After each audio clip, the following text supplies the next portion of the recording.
శ్రీమాత్రే నమ. జయ గురు దత్తాత్రేయ నమ. నవంబర్ 15వ తారీఖు నుంచి రుజుమార్గంలోకి రాబోతున్నటువంటి శని భగవానుడు మీనరాశి వారికి ఏ విధంగా తన యొక్క ఫలితాన్ని ఇవ్వబోతున్నాడు అన్న విషయాన్ని మనం ఈ వీడియోలో పరిశీలించవలసి ఉంటుంది. మరి ప్రస్తుతం మీనరాశి వారికి శని భగవానుడు వక్రగమనంలో ఉంటూ ఈ నవంబర్ 15న రుజుమార్గంలోకి రావడం జరుగుతుంది. అంటే ఒక విధంగా ఆల్రెడీ మీనరాశి వారికి 12వ స్థానంలో ఉన్నటువంటి శని భగవానుడు ఏలినాటి శని ఒక 2 సంవత్సరాలు బట్టి రావడం జరిగింది. ఇది చాలా వరకు జాతకుడి యొక్క ఆర్థిక స్థితి మీద ప్రభావం చూపుతూ ఉంటుంది అన్నమాట. మెయిన్గా వ్యాపారస్తుడైనా ఉద్యోగస్తుడైనా ప్రస్తుతం ధనపరమైనటువంటి ఇబ్బందులు ఎదుర్కొంటూ ఉంటాడు. ఉన్న ధనాన్ని ఇప్పుడు ఈ సమయంలో జాతకుడి దగ్గర ధనం ఉంది అనుకుందాం, ఏదో ఈరోజు డబ్బు వచ్చింది 10,000 ఉన్నాయంటే మర్నాటికల్లా ఏదో ఒక ఖర్చు రావడం జరుగుతుంది. ఎవరికి అనారోగ్య సమస్య రావడమో, ఎవరన్నా అప్పు అడగడమో ఏదో విధంగా జరుగుతూ ఉంటుంది. అందువల్ల జాతకుడు మరి ప్రస్తుతం ఇంకా గతంలో మనం చెప్పిన విధంగా ఏదైనా ఒక గృహం కొనుక్కొని ఉంటే వెళ్ళండి గుడ్డు, లేదంటే ఒక మంచి కమిట్మెంట్ పెట్టుకోవాలన్నమాట. మనం నెలకి మీ యొక్క ఆదాయాన్ని బట్టి 1,00,000 రూపాయలు సంపాదిస్తే నిర్మోహమాటంగా మీరు 60,000 రూపాయలు కమిట్మెంట్ ఉండాలి అక్కడ. అది ఇల్లు కొనుక్కుంటారో, లేదంటే గోల్డ్ ఇన్వెస్ట్మెంటో, లేదంటే ఏదైనా మంచి కంపెనీలో చిట్ ల్యాండ్ తీసుకుంటే మీకు ఆ మనీ టైట్ ఏర్పడుతుంది.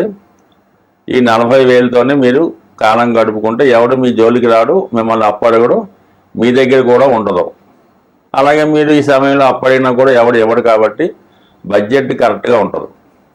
సో స్వభావసిద్ధంగా మీనరాశి వారికి ఉన్నటువంటి మంచితనం వల్ల, హెల్పింగ్ నేచర్ వల్ల ఎవరికి ఏ అవసరం వచ్చినా మీకే అడుగుతుంటాడు, మీరు కాదనలేక ఇబ్బంది పెడుతుంటారు. అది ఏలినాటి శని ప్రభావంలో ఏం చెప్తుందంటే నెమ్మదిగా ఈ ధన విషయంలో స్ట్రగుల్ పడడం, మీరు డబ్బు ఇచ్చిన వాడు తిరిగి ఇవ్వకపోవడం, ఇవన్నీ కూడా ఎవడు మీకు సహాయపడేవాడు కొత్తడో తెలుస్తుంది. అంటే ఇది కొత్తగా ప్రారంభించే వాళ్ళకి, ఆల్రెడీ 3వసారి వస్తున్న వాళ్ళకి ఒకలా ఉంటుంది, మొదటిసారి ఉన్న వాళ్ళకి ఒకలా ఉంటుంది. ఇప్పుడు మీరు రేపు నవంబర్ 15 నుంచి మార్చి 29 మధ్యలో 12వ స్థానంలో ఉన్నటువంటి శని భగవానుడు మార్చి 29న జన్మశనిగా మారబోతున్నాడు. అంటే అక్కడి నుంచి మీ యొక్క అసలు స్ట్రగుల్ స్టార్ట్ అవుతుంది. గతంలో మీరు ఎవరి దగ్గర అప్పు ఇచ్చి ఉంటాడో, మీకు డబ్బులు సాయం చేసి ఉంటాడో, తిరిగి వాడు అప్పు ఇమ్మని, మీరు ఇచ్చిన డబ్బులు తిరిగి ఇమ్మని మిమ్మల్ని డిమాండ్ చేస్తూ ఉంటాడు. మీకు ఈ సమయంలో ధనం ఇబ్బంది కలుగుతూ ఉంటుంది. ఈ విధంగా స్ట్రగుల్ ప్రారంభమవుతుంది. అలాగే ఆరోగ్యపరంగా గతంలో ఉన్నటువంటి శక్తి కోల్పోవడం జరుగుతూ ఉంటుంది. ముఖ్యంగా విద్యార్థులు ఈ సమయంలో మాత్రం ఖచ్చితంగా మాత్రం వాళ్ళు చదువు మీద శ్రద్ధ పెట్టవలసిందే. ఏ కారణం వల్ల అశ్రద్ధ చేసినా అటు రాశి అందున్నటువంటి రాహు, రాబోతున్నటువంటి జన్మశని రెండు కూడా విద్యార్థుల మీద అధిక ప్రభావాన్ని చూపించబోతుంది. ఎవరైతే మీనరాశిలో ఉన్నటువంటి విద్యార్థులు, పిల్లలు మీ యొక్క సంతానంలో కలిగి ఉంటే కంపల్సరీగా మీరు వాళ్ళ మీద ఒక దృష్టి పెట్టవలసిందే. అంటే చాలు, ఈ మీనరాశిలో ఉన్నటువంటి మీ యొక్క సంతానం చాలా ఇన్నోసెంట్గా కనబడుతూ అసలు తల్లి మాట జవదాటని విధంగా ఇంటి దగ్గర తలదించుకొని ఏదో కాలేజీలో ముఖం వచ్చే విధంగా ఉంటారు తప్ప ఏ విధమైనటువంటి బుద్ధిమంతుల్లాగానే మీకు కనబడుతుంటారు. కానీ ఖచ్చితంగా ఈ సమయంలో వారు ఏదో ఒక బలహీనతకో, ప్రలోభానికో, సెల్ ఫోన్కో, ఇంటర్నెట్కో ఎరెక్ట్ అయి ఖచ్చితంగా మీకు ఈ పరీక్షలు అయిపోయిన తర్వాత మొత్తం 4 సంవత్సరాల సబ్జెక్టులు మిగిలిపోయినటువంటి బాంబు పేలుస్తారన్నమాట. ఏదో కానీ మీరు కంపల్సరిగా అబ్జర్వ్ చేసుకోండి. వాళ్ళు చెప్పినటువంటి ప్రతి విషయాన్ని కూడా నిజమో కాదో కరెక్ట్ చేసుకోండి. ఇది ఎవరికైతే ఫస్ట్ టైం విద్యార్థులకు జరుగుతుందో వాళ్ళకి, అలాగే సెకండ్ టైం ఉన్న వాళ్ళకి ఆర్థిక పరంగా బాగా కృంగదీస్తూ ఉంటుంది. అదే టైంలో పిల్లలు చదువుతూ ఉంటారు, వాళ్ళకి సరైనటువంటి ఫీజు కట్టలేరు. మీకా ధనం దొరకదు, వాళ్ళకా ఇబ్బంది పడుతూ ఉంటారు. ఈ విధంగా చాలా అవమానపడుతుంటారు, ఇబ్బంది పడుతూ ఉంటారు, చాలా స్ట్రగుల్ పడుతూ ఉంటారు. ఇదే థర్డ్ టైం 60 సంవత్సరాల పైన వచ్చిన వారికి బెడ్ రిటర్న్ అవుతాం. పిల్లలు మిమ్మల్ని పక్కన పెట్టడం, ఏదో విధంగా ఇంట్లోంచి బయటికి గెంటి కార్యక్రమాలు చేయడం, అనాథలుగా మిగలడం, అనాథాశ్రమంలో చేరడం, అంటే మీకు సరైనటువంటి పెన్షన్ ఆదాయం లేనప్పుడు ఈ విధంగా ఉండే అవకాశం ఉంది. కాబట్టి సాధ్యమైనంత వరకు మరి ఎక్కువ ప్రభావం ఈ మీనరాశి వారి మీద మరి రేపు నవంబర్ 15 నుంచి రుజుమార్గంలో ఉన్నటువంటి శని భగవానుడు, అలాగే మార్చి 29 నుంచి ప్రవేశించబోతున్నటువంటి జన్మశని, రెండూ కూడా ఈ మీనరాశిలో ఉన్న వాళ్ళ మీద ఎక్కువ ప్రభావాన్ని చూపించడం జరుగుతూ ఉంటుంది. ఎవరైతే వృద్ధులు పెద్దవాళ్ళు ఉన్నారో వారు సగు విధంగా ముందుగానే జాగ్రత్త తీసుకొని వాళ్ళు ఆరోగ్యం, వాళ్ళు ఉండే ప్లేసు, వాళ్ళ జీవన విధానం కోసం సరైన నిర్ణయం తీసుకోవడమే మంచిది. లేని పక్షంలో కొద్దిగా అవమానకరమైనటువంటి ఇబ్బందులు ఎదుర్కొనే అవకాశం ఉంది. స్వస్తి.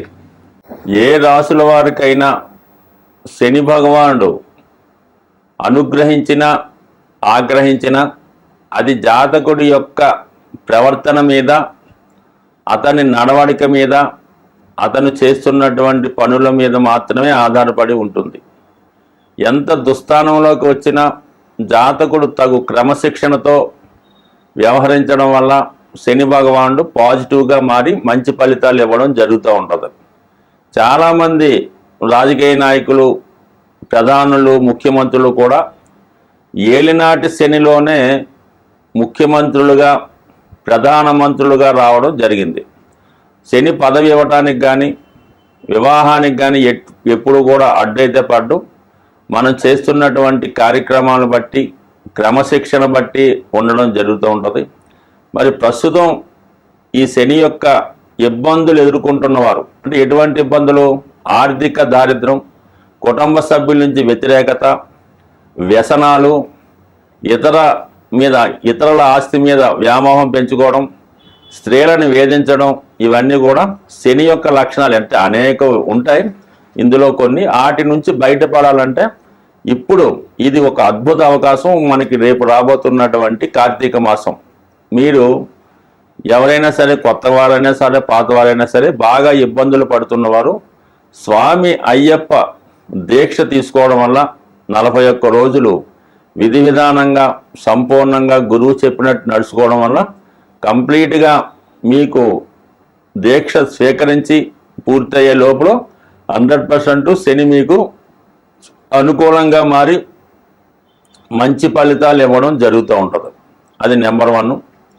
ఇక విద్యార్థులు లాంటి వాళ్ళు ఎవరైనా సరే కంపల్సరిగా బిఫోర్ సన్ రైజ్, సూర్యోదయానికి ముందుగానే లెగిసి కేవలం ఒక 35 నుంచి 45 నిమిషాల వరకు వాకింగో, స్కిప్పింగో, ఏదో ఒక శరీరాన్ని వ్యాయామం రూపంలో చేర్చడం, అలాగే సూర్యోదయం అయిన తర్వాత సూర్య నమస్కారం చేసుకోవడం వల్ల కంపల్సరిగా జాతకుడు క్రమశిక్షణతో మెలగడం వల్ల కంప్లీట్గా అతనికి మంచి విద్య, మంచి నడవడిక రావడం జరుగుతూ ఉంటుంది. ఇది కూడా శని యొక్క రెమెడీ అవుతూ ఉంటుంది అన్నమాట. అది ఎక్కువగా వాకింగ్, రన్నింగ్ చేయడం వల్ల. మరి దాని తర్వాత ఏంటంటే వృద్ధుల్ని, మీ కుటుంబంలో ఎవరైనా వయసు పడిన వారు వృద్ధులు, నానమ్మలు, తాతయ్యలు ఉంటే వాళ్ళని కనీసం రోజు ఒకసారి పలకరించి పరామర్శించి వారికి ఏవైనా తినడానికి ఏమైనా కావాలా, లేదంటే ఏమైనా మందులు అవసరం ఉన్నాయా అని చూసి అవి ఒక్కసారి వాళ్ళకి సహకరించడం మంచిది.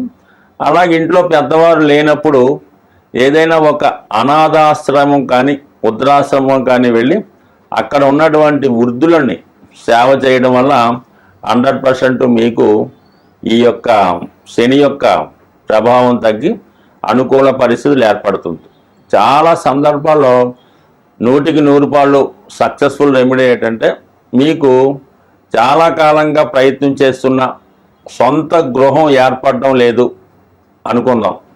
అలాగే మీ యొక్క వాహనాలు తరచూ రిపేర్ అవుతున్నాయి, ఇబ్బంది పెడుతున్నాయి అనుకున్న వాళ్ళు, ముఖ్యంగా గృహయోగం కావాలనుకున్న వాళ్ళు మీ అవకాశాన్ని బట్టి ఏదైనా అనాథాశ్రమం, వృద్ధాశ్రమం అంటే ముసలివాళ్ళు ఉన్న ప్రాంతానికి వెళ్ళి, మరి ఎలాగ రాబోయేది చలికాలం కాబట్టి వాళ్ళకి కప్పుకోవడానికి ఏమైనా ఒక చక్కని దుప్పటి, వాళ్ళకి ఏమైనా నిత్యావసరంగా ఉపయోగించే మందులు కొన్ని డొనేట్ చేయడం వల్ల మీరు చూడండి, ఒక్కసారి చేసి చూడండి, మళ్ళా అతి తొందరలోనే మీకు సొంత గృహం ఏర్పడే అవకాశం ఉంటుంది. అలాగే మరి బాగా ఇబ్బందులు పడుతున్నవారు ఒక శనివారం రోజు నవగ్రహాల ఆలయంలో, అంటే శని భగవాను యొక్క దేవాలయం కొన్ని ఉంటాయి, లేని వాళ్ళు శివాలయంలో ఉన్నటువంటి నవగ్రహాల్లో శని భగవానుడికి తైలాభిషేకం జరిపించి, అంటే మన నవగ్రహాలన్నిటికీ పూజించాలి, దాని తర్వాత పర్టికులర్గా శని భగవాన్ని పూజించాలి. అది అయిపోయిన తర్వాత అదే దేవాలయంలో ఉన్నటువంటి శివుడికి అభిషేకం చేసుకోవడం వల్ల శివుని యొక్క అనుగ్రహంతో శనిగ్రహ అనుగ్రహాన్ని కూడా పొందే అవకాశం ఉంటుంది. అయితే ఇప్పుడు కూడా నవగ్రహాలకి మనం పూజ చేసినప్పుడు, ఎస్పెషల్లీ శని భగవానికి పూజ చేసినప్పుడు సూర్యోదయానికి ముందుగానే చేయడం వల్లే ఆ ఫలితం చాలా ఎక్కువగా రావడం జరుగుతుంటుంది.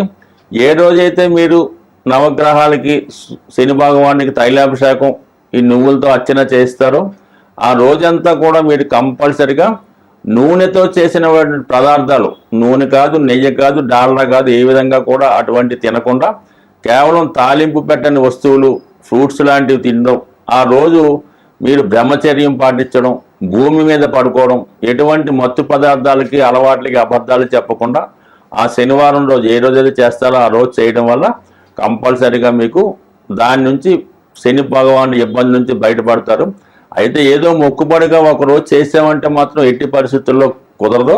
స్వామికి 8వ సంఖ్య ఇష్టం కాబట్టి మీరు 8 శనివారాలు ఈ విధంగా చేసుకోవడం వల్ల 100% మీకు మంచి ఫలితం రావడం జరుగుతుంది. స్వస్తి.